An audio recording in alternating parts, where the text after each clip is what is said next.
Ward ವಿಸಿಟ್ಗೆ. ಯಾಕಂದರೆ ದಿನನಿತ್ಯ ಬಳ್ಳಾರಿಯಲ್ಲಿ ನನ್ನ ಆಫೀಸ್ಗೆ ಒಂದು 500ರಿಂದ 1000 ಜನ ಪಾಪ ಬರ್ತಾರೆ. ಆ ಸಮಸ್ಯೆ ಈ ಸಮಸ್ಯೆ ಅಂತ ಅವರು ಖರ್ಚು ಮಾಡಿಕೊಂಡು ಅಷ್ಟು ದೂರ ಬಂದು ಮತ್ತು ಅಲ್ಲಿ ನಮಗೆ ಏನು ಗ್ರೌಂಡ್ ಲೆವೆಲಲ್ಲಿ ಏನು ತೊಂದರೆ ಇದೆ ಅಂತೇಳಿ ನಮಗೆ ಗೊತ್ತಾಗಲ್ಲ ಅವ್ರು ಹೇಳಿದ್ದು. ಅದಕ್ಕೆ ನಾನೇನು ಅಂದ್ಕೊಂಡೆ, ಜನ ನಮ್ಮ ಹತ್ರ ಬರೋಕ್ಕಿಂತ ನಾವು ಜನ ಹತ್ರ ಹೋದರೆ ಏನು ಸಮಸ್ಯೆ ಇದೆಯೋ ಅಲ್ಲೇ ನಾವು ವಾರ್ಡ್ ವಿಸಿಟ್ ಹೋದಾಗ ಈ ಸಲಾಂ ಬಳ್ಳಾರಿ ಕಾರ್ಯಕ್ರಮದಲ್ಲಿ ಪ್ರತಿನಿತ್ಯ ವಾರಕ್ಕೆ ಒಂದು 3 ದಿವಸ ಪ್ರತಿಯೊಂದು ವಾರ್ಡ್ ವಿಸಿಟ್ ಮಾಡಿ ಮಧ್ಯಾಹ್ನವರೆಗೆ ಅದೇ ವಾರ್ಡಲ್ಲಿದ್ದು ಅದೇ ವಾರ್ಡಲ್ಲಿ ನಮ್ಮ ಕಾರ್ಯಕರ್ತನ ಭೇಟಿ ಆದಂಗಿರುತ್ತೆ, ಜನರ ಸಮಸ್ಯೆ ತಿಳ್ಕೊಂಡಂಗಿರುತ್ತೆ. ಅಲ್ಲೇ ನಮ್ಮ ಕಾರ್ಪೊರೇಷನ್ ಅವರಾಗಿರ್ಬೋದು, ಕಾರ್ಪೊರೇಷನ್ ಅಫಿಷಿಯಲ್ಸ್ ಆಗಿರ್ಬೋದು, KEB ಅವರಾಗಿರ್ಬೋದು, ಮತ್ತು ನಮ್ಮ ಪೊಲೀಸ್ ಡಿಪಾರ್ಟ್ಮೆಂಟ್ ಆಗಿರ್ಬೋದು, ಏನೇ ತೊಂದರೆ ಪೊಲೀಸ್ ಡಿಪಾರ್ಟ್ಮೆಂಟಿಂದ ಇಂಥ ತೊಂದರೆ ಇದೆ ಸರ್ ಅಂದರೆ ಪೊಲೀಸ್ ಅವ್ರನ್ನ ಕರೆಸಿ ಅವ್ರದ್ದೇನು ಸಾಲ್ವ್ ಮಾಡೋಂಗೆ. ಕಾರ್ಪೊರೇಷನಿಂದ ಈಗ ಇಲ್ಲೇ ಒಂದು ಡ್ರೈನ್ ಪ್ರಾಬ್ಲಮ್ ಅಂತಂದರು.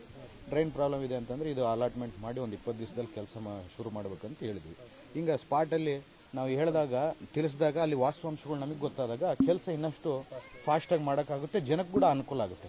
ಏನಪ್ಪ ನಾವು MLA ಇದ್ದಾಗ ಯಾರನ್ನ ಇಟ್ಕೊಂಡು ಹೋಗಬೇಕು ಇನ್ನೊಂದು ಇಲ್ದಂಗೆ ನಾವೇ ನೇರವಾಗಿ ಬಂದುಬಿಟ್ರೆ, ನಾವು ಎಲೆಕ್ಷನ್ ಟೈಮಲ್ಲಿ ಒಂದು ಮಾತು ಕೊಟ್ಟಿದ್ದೆ, ನೀವು ಎಲ್ಲಿ ತಿರುಗಾಡೋ ಅವಶ್ಯಕತೆ ಇಲ್ಲ, ನಾವು ನಿಮ್ಮ ಮನೆ ಬಾಗಿಲಿಗೆ ಬಂದು ಕೆಲಸವನ್ನು ಮಾಡ್ತೀವಿ ಅಂತೇಳಿ ಅವತ್ತೇನು ಮಾತನ್ನು ಕೊಟ್ಟಿದ್ದೆ, ಆ ಕೊಟ್ಟಿದ್ದ ಮಾತಂಗೆ ನಾವು ನಡ್ಕೋಬೇಕಂತೇಳಿ ಇವತ್ತು ಈ ಸಲಾಂ ಬಳ್ಳಾರಿ ಕ್ಷೇತ್ರ ವ್ಯಾಪ್ತಿ ಎಲ್ಲ ವಾರ್ಡ್ಗಳಿಗೂ ಹೋಗ್ತಾರೆ. ಎಲ್ಲ ನಾನು 29 ವಾರ್ಡ್ ಏನೇನಿದೆ ಪ್ರತಿಯೊಂದು ವಾರ್ಡ್ಗೆ ಹೋಗ್ತೀನಿ. ಅಲ್ಲೇ ಇನ್ನು ಈ ಮೇ ತಿಂಗಳಾದಮೇಲೆ ಸ್ಕೂಲು ಸ್ಟಾರ್ಟ್ ಆದಮೇಲೆ ಇನ್ನೊಂದು ಏನೇನು ಅನ್ಕೊಂಡಿದ್ದೀನಿ, ಎಲ್ಲಿ ಕಾರ್ಯಕರ್ತರ ಮನೆಯಲ್ಲೂ ಇನ್ನೊಬ್ರಿಗೂ ಊಟ ಇಲ್ದಂಗೆ ಅಲ್ಲಿ ಏನೇನು ಲೋಕಲಲ್ಲಿ ಸ್ಕೂಲ್ ಏನಿರುತ್ತಲ್ಲ ಆ ಮಕ್ಕಳ ಜೊತೆಗೆ ಕುಂತ್ಕೊಂಡು ಊಟ ಮಾಡಿ ನಮಗೆ ಗೊತ್ತಾಗುತ್ತೆ ನಾವೇನು ಕ್ವಾಲಿಟಿ ಆಫ್ ಫುಡ್ ನಾವು ಮಕ್ಳಿಗೆ ಕೊಡ್ತಿದ್ದೀವಿ ಅಂತೇಳಿ. ಈ ಥರ ಒಂದು ಕಾರ್ಯಕ್ರಮವನ್ನು ಅವರು ರೂಪರೇಷೆ ಮಾಡಿ ಕಂಟಿನ್ಯೂ ಇರುತ್ತೆ. ಭಾಳಷ್ಟು ಮಂದಿ ನನಗೆ ಫೋನ್ ಮಾಡಿ ಸ್ವಲ್ಪ ಇದರಲ್ಲಿ ತೊಂದರೆ ಆಗ್ತಿದೆ, ಅದರಲ್ಲಿ ಕೆಲವಷ್ಟು ಖಾತೆಗಳಾಗಿರ್ಬೋದು, ಫಾರ್ಮ್ 3ಗಳಾಗಿರ್ಬೋದು, ಕೆಲವಷ್ಟು ಮೊನ್ನೆ ರೀಸೆಂಟು ಕೊಟ್ಟಿದ್ದು ಅಪ್ರೂವ್ ಆಗಿಬಿಟ್ಟಿದೆ, ಕೆಲವಷ್ಟು ಅಪ್ರೂವ್ ಆಗಿಲ್ಲ, ಹಳೆವು. ಯಾಕೆ ಆಗಿಲ್ಲ ಅಂತೇಳಿ ಅವ್ರ ನಂಬರ್ಗಳು ತಗೊಂಡು ಅವರು ಯಾರು ಅಪ್ಲಿಕೇಶನ್ ಕೊಟ್ಟಿರ್ತಾರಲ್ಲ ಅವ್ರ ಹತ್ರನೂ ಮಾತಾಡಿದೆ. ಇಲ್ಲ ಸರ್ ಈ ಥರ ತೊಂದರೆ ಆಗಿದೆ ಅನ್ನೋದಕ್ಕೋಸ್ಕರ ಅವ್ರನ್ನೆಲ್ಲ ವಾರ್ನ್ ಮಾಡಿ ಆದಷ್ಟು ಇವೆಲ್ಲ ಕ್ಲಿಯರ್ ಮಾಡ್ಬೇಕಂತ ತಿಳಿಸಿದ್ದೀನಿ. ನಾನು ನಾರ್ಮಲ್ ಕೋರ್ಸ್ ಆಫ್ ಆ್ಯಕ್ಷನಲ್ಲಿ ನಾನು ಏನು ರಿಜಿಸ್ಟರ್ ಆಫೀಸ್ಗೂ ಹೋಗ್ತಿರ್ತೀನಿ, ಕಾರ್ಪೊರೇಷನ್ಗೂ ಹೋಗ್ತಿರ್ತೀನಿ, RTOಗೂ ಹೋಗ್ತಿರ್ತೀನಿ, ವಿಮ್ಸ್ ಹಾಸ್ಪಿಟ್ಲ್ಗೂ ಹೋಗ್ತಿರ್ತೀನಿ. ಅದೇ ರೀತಿಯಲ್ಲಿ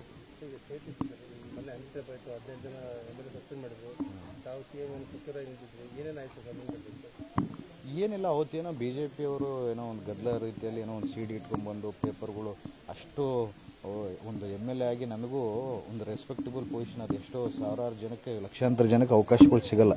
ನಮ್ಮ ತಂದೆ ತಾಯಿ ಮಾಡಿದ ಪುಣ್ಯ, ದೇವರ ಆಶೀರ್ವಾದ, ಜನರು ಮಾಡಿದ ಆಶೀರ್ವಾದಕ್ಕೆ ನಾವಲ್ಲಿ ಕೂತಿರ್ಬೋದು. 6.5 ಕೋಟಿ ಜನ ನಮ್ಮ ಪಾಪ್ಯುಲೇಷನ್ ಇರೋದ್ರಲ್ಲಿ 224 ಜನ ಕೂಡ್ತೀವಲ್ಲ ಅಂತಂದರೆ ಎಷ್ಟೋ ವಿಶ್ವಾಸ ನಮ್ಮ ಮೇಲೆ ಜನ ಇಟ್ಟು ನಮ್ಮನ್ನು ಅಲ್ಲಿ ಕೂಡಿಸಿರ್ತಾರೆ. ಇವಾಗ ರಾಜಕಾರಣ ಅಂತಂದರೆ ಯುವಕರು ಇವರೆಲ್ಲರೂ ಬೇಡಪ್ಪ ರಾಜಕಾರಣ ಅಂದರೆ ಒಳಸಂತೆ ಅನ್ನೋ ಪರಿಸ್ಥಿತಿ ಇವತ್ತು ಬಂದಿದೆ. ಮೊನ್ನೆ ಅವ್ರು ಮಾಡೋದು ನೋಡಿ ನನಗೂ ಆ ರೀತಿಯಲ್ಲಿ ಅನ್ನಿಸ್ತು, ಏನಪ್ಪ ಈ ಥರ ಮಾಡಿದ್ರೆ. ಒಂದು MLA ಅಂದರೆ ಒಂದು ರೆಸ್ಪೆಕ್ಟಬಲ್ ಪೊಸಿಷನು, ನಾವು ಟೀಕೆ ಮಾಡಬೇಕು, ಆ ಪೊಸಿಷನ್ ಅಂದಮೇಲೆ ಟೀಕೆ ಮಾಡಬೇಕು. ಅದು ಯಾವ ರೀತಿಯಲ್ಲಿ ಯಾವ ಫೋರಮಲ್ಲಿ ಟೈಮ್ ತೊಗೊಂಡು ಸ್ಪೀಕರ್ ಅವ್ರು ಅಷ್ಟೆಲ್ಲ ಟೈಮ್ ಕೊಟ್ಟಾಗ ಟೀಕೆ ಮಾಡಬೇಕು ಹೊರತು ಸ್ಪೀಕರ್ ಪೋಡಿಯಮ್ಗೆ ಹತ್ತಿ ಪೇಪರ್ಗಳು ಚೆಲ್ಲಿ. ಸ್ಪೀಕರ್ ಅನ್ನೋದು ಎಷ್ಟು ಒಂದು ರೆಸ್ಪೆಕ್ಟಬಲ್ ಪೋಸ್ಟ್, ಅದು ಪೀಠ ಎಷ್ಟು ರೆಸ್ಪೆಕ್ಟಬಲ್. ಯಾಕಂದರೆ ಹಿಂದಿನ ಕಾಲದಲ್ಲಿ ನಾವು ನೋಡ್ತಿದ್ವಿ, ಮುಖ್ಯಮಂತ್ರಿಗಳು, ಉಪಮುಖ್ಯಮಂತ್ರಿಗಳು, ಅಪೋಸಿಷನ್ ಲೀಡರ್ಗಳು ಸ್ಪೀಕರ್ ಹೇಳಿದ ಮಾತೆ ಅಷ್ಟು ಬದ್ಧತೆಯಿಂದ ಗೌರವದಿಂದ ನಡ್ಕೊಂಡು ಹೋಗ್ತಿದ್ರು. ಇವತ್ತು BJP ಅವ್ರು ಮೊನ್ನೆ ಮಾಡಿದ್ದು ನೋಡಿದ್ರೆ ನನಗನ್ಸಿದ ಮಟ್ಟಿಗೆ ಎಲ್ಲರನ್ನೂ ಸಸ್ಪೆಂಡ್ ಮಾಡಬೇಕು. ಇನ್ನು 18 ಜನನ 15 ಜನನ ಸಸ್ಪೆಂಡ್ ಮಾಡಿದರೆ ನಾವು 1 ವರ್ಷಕ್ಕೆ ಸಸ್ಪೆಂಡ್ ಮಾಡ್ತಾರೆ ನಾನು ಅನ್ಕೊಂಡಿದ್ದೆ. ಆ ವರ್ತನೆ ನೋಡಿ ಇನ್ನು ನಮ್ಮ ಸ್ಪೀಕರ್ ಅವರು ಒಂದು 6 ತಿಂಗಳಿಗೆ ಸಸ್ಪೆನ್ಷನ್ ಮಾಡಿದ್ದಾರೆ. ಅದು ಅವರು ಇಲ್ಲ ಅವರು ಯಾವತ್ತೂ ಭಾವುಕರಾಗವ್ರಲ್ಲ. CM ಅವ್ರು ಕುಂತಿದ್ರು, ಅವರು ಏನು ನಡೀತಿದೆ ನೋಡ್ತಿದ್ರು. ಆ BJP ಅವ್ರು ಮಾಡೋದೆಲ್ಲ ನೋಡಿ ಅವರು ಎಂತೆಂಥ ಹೋರಾಟಗಳು ಮಾಡ್ಕೊಂಡು ಬಂದಿದ್ದಾರೆ. ಇವಕ್ಕೆಲ್ಲ CM ಅವರು ಯಾವತ್ತು ಭಾವುಕರಾಗವ್ರಲ್ಲ. ಅವ್ರು ಏನು ಇಲ್ಲದ ಮನುಷ್ಯ ಇವತ್ತು ರಾಜ್ಯದ 2ನೇ ಬಾರಿ ಮುಖ್ಯಮಂತ್ರಿ ಆಗ್ತಾನೆ ಅಂದ್ರೆ ಇಂಥವು ಸಾವಿರಾರಲ್ಲ ಲಕ್ಷಾಂತರ ಸಿಚುವೇಶನ್. ಶಾಸಕರು ಅವ್ರ ಜೊತೆ ಸುತ್ತಲೂ ಕೋಟೆ ನಿಂತ್ಕೊಂಡ್ರು. ಅವ್ರು ನಮ್ಮ ಲೀಡ್ರು. ಈಗ ನಮ್ಮ ಲೀಡ್ರಿಗೆ ಯಾರನ್ನ ಈ ಥರ ಮಾತಾಡೋಕೆ ಬರ್ತಾರೆ ಅಂದಾಗ ನಾವೆಲ್ಲ ನಿಂದಿರ್ಬೇಕು, ನಮ್ಮ ಜವಾಬ್ದಾರಿ. ಅವ್ರನ್ನ ನೋಡಿ ನಮಗೆ ಓಟ್ ಹಾಕಿರೋದು.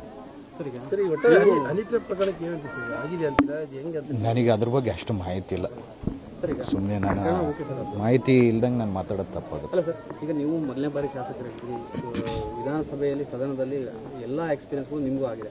ಈಗ ಪ್ರಸ್ತುತ ರಾಜಕೀಯ ನೋಡಿದರೆ ಬರೀ ಇವರು ಆರೋಪದಲ್ಲೇ ಕಾಲ ಕಳೆದು ಅದೆಲ್ಲ ನೋಡಿದ್ರೆ ಏನಂತ ಸರ್, ನೀವು ಮೊದಲನೇ ಸಾರಿ ಶಾಸಕರು ಇವೆಲ್ಲ ಅಂದರೆ ಕೀಳು ಮಟ್ಟದಲ್ಲಿ ನೋಡಿ. ನಮಗೆ ಫಸ್ಟ್ ಟೈಮರ್ಸ್ಗೆ ಭಾಳಷ್ಟು ಮಂದಿಗೆ ಮಾತಾಡಬೇಕು, ನಮ್ಮ ನಮ್ಮ ಕ್ಷೇತ್ರದ ಸಮಸ್ಯೆಗಳು ತಿಳಿಸ್ಕೋಬೇಕಂತೇಳಿ ನಾವು ಎಷ್ಟೋ ಆಸೆಗಳು ಇಟ್ಕೊಂಡು ಹೋಗಿರ್ತೀವಿ.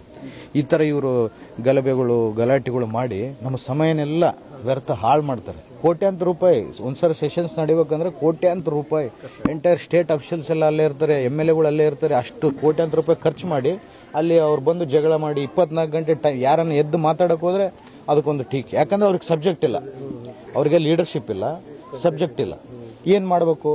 ಕಾಂಗ್ರೆಸ್ ಅವ್ರ ಮೇಲೆ ಮಾತಾಡೋಕೆ ಏನೂ ಇಲ್ಲ. ನಾವು ಭಾಗ್ಯಗಳು ಏನು ಈ ಗ್ಯಾರಂಟಿ ಸ್ಕೀಮ್ಗಳು ಕೊಡೋಕ್ಕಾಗಲ್ಲ ಅಂದ್ಕೊಂಡ್ರು. ನಮ್ಮ ಸಿದ್ದರಾಮಯ್ಯ ಸಾಹೇಬರು, DCM ಶಿವಕುಮಾರ್ DK ಶಿವಕುಮಾರ್ ಸಾಹೇಬರು ಅದನ್ನು ಕಡ್ಡಾಯವಾಗಿ ನಾವು ಕೊಡಲೇಬೇಕಂತೇಳಿ ಪಣ ತೊಟ್ಟು ಕುಂತು ಇವತ್ತು ಎಲ್ಲ ಗ್ಯಾರಂಟಿ ಸ್ಕೀಮ್ಗಳು ತಲುಪಿಸಿದ್ದಾರೆ.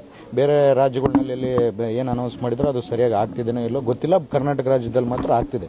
ಅವ್ರು ಇವನ್ನೆಲ್ಲ ಇನ್ನು ಅದ್ರ ಬಿಟ್ಟು ಡೆವಲಪ್ಮೆಂಟ್ ಓರಿಯೆಂಟೆಡ್ ಕೆಲಸಗಳು ಕೂಡ ನಮ್ಮ DCM ಆಗಿರ್ಬೋದು, ಸಿದ್ದರಾಮಯ್ಯ ಸಾಹೇಬರಾಗಿರ್ಬೋದು, ಅದಕ್ಕೆ ಕೂಡ ನಿಮ್ಗೆ ಎಷ್ಟು ಫಂಡ್ ಬೇಕಪ್ಪ ತೊಗೊಂಡೋಗ್ರಿ ಅಂತೇಳಿ ನಮಗೆ MLAಗಳೆಲ್ಲ ಉತ್ಸಾಹ ತುಂಬಿಸ್ತಾರೆ. ಮೊನ್ನೆ CLP ಮೀಟಿಂಗಲ್ಲಿ ಕೂಡ ಎಲ್ಲರಿಗೂ ಈ ಬಡ್ಜೆಟ್ ಆಗಿದ ತಕ್ಷಣ ಏಪ್ರಿಲ್ 1ನೇ ತಾರೀಕು ಬಡ್ಜೆಟ್ ಅಪ್ರೂವಲ್ ಆಗಿದ ತಕ್ಷಣ ಫಂಡ್ಸ್ ಏನೇನು ಬೇಕು ನೀವೆಲ್ಲ ಒಂದು ಲಿಸ್ಟ್ ತೊಗೊಂಬರಿ, ಎಲ್ಲ ಕೊಡ್ತೀವಿ ಅಂದಿದ್ದಕ್ಕೋಸ್ಕರ BJP ಅವ್ರಿಗೆ ಏನಾಗ್ಬಿಡ್ತು, ಫಂಡ್ಸು ಬರ್ತಿದೆ, ಗ್ಯಾರಂಟಿ ಸ್ಕೀಮ್ಸು ಬರ್ತಿದೆ. ಮೊನ್ನೆ ಬೈ ಎಲೆಕ್ಷನಲ್ಲಿ 3 ಸೀಟ್ ಗೆದ್ದುಬಿಟ್ರು. ಇಷ್ಟೆಲ್ಲ ಜನಪ್ರಿಯತೆ ಕಾಂಗ್ರೆಸ್ ಗಳಿಸ್ತಿದೆ. ನಾವು ಇನ್ನೊಂದು ಮುಂದಿನ ಬಾರಿ ಕೂಡ ಸರ್ಕಾರ ಬರಲ್ಲ ಅಂತೇಳಿ ಅವ್ರಿಗೆ ಖಚಿತ ಆಗ್ಬಿಡ್ತು. ಖಚಿತ ಆದಮೇಲೆ ಏನು ಮಾಡಬೇಕು? ಮೇಲೆ ಹೈಕಮಾಂಡಿಂದ ಅವ್ರಿಗೆ ಪ್ರೆಷರು, ನಿಮ್ಗೇನು ಯಾವುದು ಸಿಗ್ತಾ ಇಲ್ಲ, ನಿಮ್ಗೇನು ಯಾವ್ದು ಇಶ್ಯೂ ಸಿಗ್ತಾ ಇಲ್ಲ, ಯಾವ್ದನ್ನ ಇಶ್ಯೂ ಹುಡುಕ್ರಿ ಅಂತೇಳಿ ಅವ್ರಿಗೆ ಪ್ರೆಷರು. ಅವ್ರ ಪ್ರೆಷರಿಂದ ಇವ್ರು ಯಾವುದ್ಯಾವುದೋ ಸಣ್ಣ ಪುಟ್ಟವೆಲ್ಲ ತೊಗೊಂಡು ಇಶ್ಯೂ ಮಾಡ್ಕೊಂಡು ಹೋಗ್ತಾರೆ. ಸರಿ, ಬಜೆಟ್ನಲ್ಲಿ ಬಳ್ಳಾರಿಗೆ ಏನೂ ಕೊಡಲಿಲ್ಲ, ಕೇವಲ ಚಿಪ್ ಮಾತ್ರ ಕೊಟ್ಟಿದ್ದಾರೆ ಅಂತ BJP ಅವರು ಒಂದು ಸೋಷಿಯಲ್ ಮೀಡಿಯಾದಲ್ಲಿ ಅಭಿಯಾನ ಮಾಡ್ತಾ ಇದ್ದಾರೆ. ಎಲ್ಲ BJP ಅವ್ರಿಗೆ ಅಂಕಿಅಂಶಗಳು ಗೊತ್ತಿದ್ರೆ ಅದು ಬೇರೆ ವಿಚಾರ. ಅಂಕಿಅಂಶಗಳು ಗೊತ್ತಿಲ್ಲದವ್ರ ನಾವೇನು ಮಾತಾಡೋಕ್ಕಾಗುತ್ತೆ? ಬಡ್ಜೆಟಲ್ಲಿ ಯಾಕೆ ಬರಲಿಲ್ಲ ಅಂತಂದರೆ ಬಡ್ಜೆಟ್ಗೆ ಮುಂಚೆನೇ ನಾವು ಸ್ಯಾಂಕ್ಷನ್ಗಳು ಮಾಡಿಸ್ಕೊಂಡಿದ್ದೀವಲ್ಲ. ಬಡ್ಜೆಟ್ಗೆ ಮುಂಚೆನೇ 1200 ಕೋಟಿ ವಾಟರ್ ಪ್ರಾಜೆಕ್ಟಲ್ಲಿ 270 ಕೋಟಿ ಸ್ಯಾಂಕ್ಷನ್ ಆಗಿ ಟೆಂಡರ್ಗೆ ಬಂದಿದೆ. ಇನ್ನೊಂದು 10 ದಿವಸದಲ್ಲಿ ಟೆಂಡರ್. ಅದನ್ನು ಅವ್ರು ಯಾರು ಮಾತಾಡ್ತಾ ಇಲ್ಲ, ಯಾಕಂದರೆ ಅವ್ರಿಗೆ ಅಂಕಿಅಂಶಗಳು ಗೊತ್ತಿಲ್ಲ. ಇನ್ನು ಮೊನ್ನೆ ತಾರನಾಥ್ ಹಾಸ್ಪಿಟ್ಲ್ಗೆ 30 ಕೋಟಿ ಬಂತು, ಮತ್ತು ಡಿಸ್ಟಿಕ್ ಹಾಸ್ಪಿಟ್ಲ್ಗೆ 150 ಕೋಟಿಯಿಂದ ಡೆವಲಪ್ಮೆಂಟ್ ಮಾಡ್ತಿದ್ದೀವಿ. ಅದು ದುಡ್ಡು ಸ್ಯಾಂಕ್ಷನ್ ಆಗಿ ಟೆಂಡರ್ ಸ್ಟೇಜಲ್ಲಿದೆ.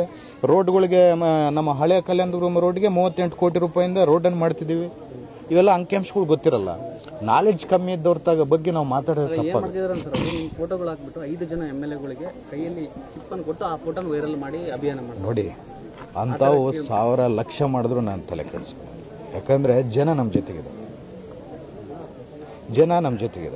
ಯಾವ ಟೈಮಲ್ಲಿ ಯಾರ ಕೈಯಾಗಿ ಏನು ಇಡಿಸ್ಬೇಕು ಅನ್ನೋದು ನನಗೂ ಗೊತ್ತಿದೆ, ಅದು ಇಡಿಸ್ತೀವಿ. ಅಂದರೆ ಬಜೆಟ್ಗಿಂತ ಮುಂಚಿತವಾಗಿ ಅನುದಾನ ತಗೊಂಡು ಬಂದಿದ್ದೀವಿ. ಲಾ ಕಾಲೇಜ್ ಕೇಳಿದ್ದೀವಿ. ಲಾ ಕಾಲೇಜ್ ಎಲ್ಲ ಸ್ಯಾಂಕ್ಷನ್ಸ್ ಎಲ್ಲ ಆಗಿದ್ದು, ಬಡ್ಜೆಟಲ್ಲಿ ಅನೌನ್ಸ್ಮೆಂಟ್ ಇತ್ತು. ಲಾ ಡಿಪಾರ್ಟ್ಮೆಂಟಿಂದ ನಮ್ಗೆ ಕ್ಲಿಯರೆನ್ಸ್ ಸಿಕ್ಕಿಲ್ಲ. ಅದೆಲ್ಲ ಟೆಕ್ನಿಕಲ್ ಇಶ್ಯೂಸ್. ಇವ್ರಿಗೆಲ್ಲ ಗೊತ್ತಿಲ್ಲದಂಗೆ ಇವ್ರ ಇತಿಹಾಸದಲ್ಲಿ ಒಂದು ಬಳ್ಳಾರಿಗೆ ಲಾ ಕಾಲೇಜ್ ತರಬೇಕಂತೇಳಿ ಇವ್ರಿಗೆ ಯಾವತ್ತಂತ ತಿಳ್ಕೊಂಡಿದ್ರೆ? ಇವ್ರ ಇತಿಹಾಸದಲ್ಲಿ ತಾರನಾಥ್ ಹಾಸ್ಪಿಟ್ಲಿಗೆ 30 ಕೋಟಿ ತರ್ಬೋದು ಅಂತೇಳಿ ಇವ್ರಿಗೆ ಗೊತ್ತಿದ್ದ? ಇವ್ರ ಇತಿಹಾಸದಲ್ಲಿ ಡಿಸ್ಟಿಕ್ ಹಾಸ್ಪಿಟ್ಲಿಗೆ ಅಪ್ಗ್ರೇಡೇಷನ್ಗೆ 150 ಕೋಟಿ 300 ಬೆಡ್ ಅಪ್ಗ್ರೇಡೇಷನ್ ಮಾಡ್ಬೋದು ಅಂತೇಳಿ ಇವ್ರಿಗೆ ಯಾವತ್ತಂತ ಗೊತ್ತಿತ್ತ? ಇವ್ರ ಇತಿಹಾಸದಲ್ಲಿ ರೋಡ್ ಡೆವಲಪ್ಮೆಂಟಿಗೆ ದುಡ್ಡು ತಂದು ದೊಡ್ಡ ರೋಡ್ಗಳು ಆಗ್ಬೇಕಂತ ಗೊತ್ತಿತ್ತ? ಇವ್ರ ಇತಿಹಾಸದಲ್ಲಿ ಎಲ್ಲ ಡೆಮೊಲೇಷನ್ ಮಾಡಿ ದೊಡ್ಡ ಸರ್ಕಲ್ಗಳಾಗಲಿ ಇನ್ನೊಂದು ಮಾಡ್ಬೇಕಂತೇಳಿ ಗೊತ್ತಿತ್ತ? ಇವೇನು ಗೊತ್ತಿರಲ್ಲ. ಸುಮ್ಮನೆ ಯಾರು ಸೋಷಿಯಲ್ ಮೀಡಿಯಾದಲ್ಲಿ ಇವು ಆಗ್ತಾರಂದ್ರೆ ಜನ ಅವ್ರಿಗೆ ಅವಾಗೆ ಇವತ್ತು ಏನು ಅವ್ರು ಸೋಷಿಯಲ್ ಮೀಡಿಯಾದಲ್ಲಿ ಮಾಡ್ತಿದ್ದಾರೋ ಜನ ಅವ್ರಿಗೆ ಅವಾಗೆ ಕೊಟ್ಟು ಮನೇಲಿ ಕೂಡಿಸಿದಾರಲ್ಲ. ಸರ್ ಲಾಸ್ಟ್ ಸರ್, ಈಗ ಕುಡಿಯೋ ನೀರಿನ ಯೋಜನೆ ಮಾಡ್ತಿದ್ದಾರಲ್ಲ, ಈ ಸಂಡೂರಲ್ಲಿ ಅದ್ರ ಬಗ್ಗೆ ಪ್ರೊಟೆಸ್ಟ್ ಆಗ್ತಿದೆ. ಅಂದರೆ DMF ಅನುದಾನನ ಸಂಡೂರಿಗೆ ಬಳಸಬೇಕು, ನೀವು ಆ ಕುಡಿಯೋ ನೀರಿನ ಯೋಜನೆ ಕೊಡಬಾರ್ದು. ಯಾಕೆ ಸಂಡೂರಿಂದ ಯಾಕೆ ಬಳಸಬೇಕು? ಅಲ್ಲಿ ಅದು ನಮ್ಮ ಮೈನಿಂಗ್ ಪ್ರದೇಶ, ನಮ್ಮಿಂದ ಹಣ ಹೋಗ್ತಾ ಇದೆ, ಬಳ್ಳಾರಿದು ಏನಿಲ್ಲ ಪಾತ್ರ ಅಂತೇಳಿ ಪ್ರೊಟೆಸ್ಟ್ ಮಾಡಿ. ನಮ್ಮ ಬಳ್ಳಾರಿ ಸುತ್ತಮುತ್ತಲು ಕೂಡ 10 ಕಿಲೋಮೀಟರ್ ರೇಡಿಯಸಲ್ಲಿ ಮೈನಿಂಗ್ ನಡೀತಾ ಇದೆ. ಆ ಬಳ್ಳಾರಿ ತಾಲೂಕಲ್ಲಿ ನಡೀತಾ ಇದೆ. ಅದಕ್ಕೋಸ್ಕರನೇ ಸುಪ್ರೀಂ ಕೋರ್ಟ್ ಏನು ಇವತ್ತು ಸುದರ್ಶನ್ ರೆಡ್ಡಿ ಅನ್ನೋರ್ನ ಅಥಾರಿಟಿನ ಏನು ಇಟ್ಟಿತ್ತು ಈ KMRCನ, ಅವರು ಒಪ್ಪಿ ಹೌದು ಬಳ್ಳಾರಿ ಕೂಡ ಮೈನಿಂಗ್ ಅಫೆಕ್ಟೆಡ್ ಏರಿಯಾ, ಬಳ್ಳಾರಿಗೂ ದುಡ್ಡು ಕೊಡ್ಬೇಕಂತೇಳಿ ಅವರು ಒಪ್ಪಿಗೆ ಆದಮೇಲೆ ಅಲ್ಲ ನಮಗೆ ದುಡ್ಡು ಬರ್ತಿರೋದು. ಯಾರೋ ಕೆಲವಷ್ಟು ಜನ ಅಜ್ಞಾನಿಗಳು ಪ್ರೇರೇಪಣೆ ತುಂಬಿಸಿ ಯಾರೋ ಸ್ಟ್ರೈಕ್ ಮಾಡಿಸಿದ್ದಾರೆ. ಪಾಪ ಜನ ಅಮಾಯಕರು ಹೋಗಿ ಏನೋ ಇದು ನಿಜ ಏನೋ ಅನ್ಕೊಂಡು ಹೋಗಿದ್ದಾರೆ. ನನಗೆ ಗೊತ್ತು, ಪೇಪರಲ್ಲೆಲ್ಲ ನಿಮ್ಮ ಮೀಡಿಯಾದಲ್ಲೇ ನಾನು ನೋಡಿದ್ದು. ಅವ್ರ ಅಮಾಯಕರು ಪಾಪ ಹೌದು ಇದು ನಿಜ ಏನೋ ಬಳ್ಳಾರಿಗೆ ಈ ಥರ ಹೋಗಿದ್ದೇನೆ ಅಂತೇಳಿ. ಎಲ್ಲ ಸಿಸ್ಟಮ್ಯಾಟಿಕಲಿ ಸುಪ್ರೀಂ ಕೋರ್ಟ್ ಗೈಡ್ಲೈನ್ಸ್ ಪ್ರಕಾರ ಗೈಡ್ಲೈನ್ಸ್ ತಪ್ಪಿ ಏನು ಮಾಡೋಕ್ಕಾಗಲ್ಲ. ಆ ಗೈಡ್ಲೈನ್ಸ್ ಮೂಲಕನೇ ನಮಗೆ ದುಡ್ಡು ಬಂದಿರೋದು. ಆ ಗೈಡ್ಲೈನ್ಸ್ ಮೂಲಕನೇ ನಾವು ಈ ಥರ ಮಿಸ್ಕನ್ಸೆಪ್ಷನ್ಸ್ ಇದ್ದರೆ ನಾವೆಲ್ಲ ಹೋಗಿ CMಗೆ ಮತ್ತು KMRC ಯಾರು MD ಇರ್ತಾರೋ ಅವರೆಲ್ಲ ಕುಂತ್ಕೊಂಡು ನಮ್ಮ 10 ಕಿಲೋಮೀಟರ್ಸ್ ರೇಡಿಯಸಲ್ಲಿ ನಮ್ಮದು ಮೈನಿಂಗ್ ನಡೀತಿದೆ, ನಾವು ಧೂಳು ತಿಂದಿದ್ದೀವಿ, ನಮ್ಮ ಮಕ್ಕಳು ಕೂಡ ಆ ಎಫೆಕ್ಟೆಡ್ ಏರಿಯಾಸ್ ಅಲ್ಲಿ ಇದ್ದಾರೆ. ಏನಂದ್ರೆ ಸರ್, ಇಲ್ಲಿ ಜಾಸ್ತಿ ಮೈನಿಂಗ್ ನಡೀತಾರೆ ಸಂಡೂರಲ್ಲಿ, ಇದರಲ್ಲಿ ಸಿಂಹಪಾಲು DMF ಅಲ್ಲಿ ನಮಗೆ ಸಿಗಬೇಕು, KMRC ಹೌದು ಸಿಗ್ತಿದೆ ಅಲ್ಲ, ಅವ್ರಿಗೂ ಸಿಗ್ತಿದೆ, ಅದ್ರ ಜೊತೆಗೆ ನಮಗೂ ಸಿಗ್ತಿದೆ. ಎಲ್ಲ ನೋಡಿ ಒಂದೇ ಜಿಲ್ಲೆ ಎಫೆಕ್ಟೆಡ್ ಏರಿಯಾ ಇದ್ದಾಗ ಎಲ್ಲರೂ ಹಂಚ್ಕೊಂಡು ತಿನ್ಬೇಕು ಹೊರತು ಅಲ್ಲಿಗೆ ಸಿಮಪ್ಪಾಲ್ ಹೋಗ್ಬೇಕಂದ್ರೆ ಅನ್ಯಾಯ ಆಗುತ್ತದೆ, ಪ್ರಾಂತೀಯ ಅಸಮತೋಲನ ಆಗ್ಬಿಡುತ್ತೆ. ಕರೆಕ್ಟಾಗಿ ಬ್ಯಾಲೆನ್ಸ್ಡಾಗಿ ಮಾಡ್ಕೊಂಡು ಹೋಗ್ಬೇಕಂದ್ರೆ ಗೈಡ್ಲೈನ್ಸ್ ಪ್ರಕಾರನೇ ಮಾಡ್ಕೊಂಡು ಹೋಗ್ಬೇಕು. Thank you. ಬಳ್ಳಾರಿಯ ನಿರಂತರ ಸುದ್ದಿಗಾಗಿ ಬಳ್ಳಾರಿ ಬೆಳಗಾಯಿತು ಚಾನೆಲ್ನ ಸಬ್ಸ್ಕ್ರೈಬ್ ಮಾಡಿ ಹಾಗೂ ಬೆಲ್ ಐಕಾನ್ ಒತ್ತಿ.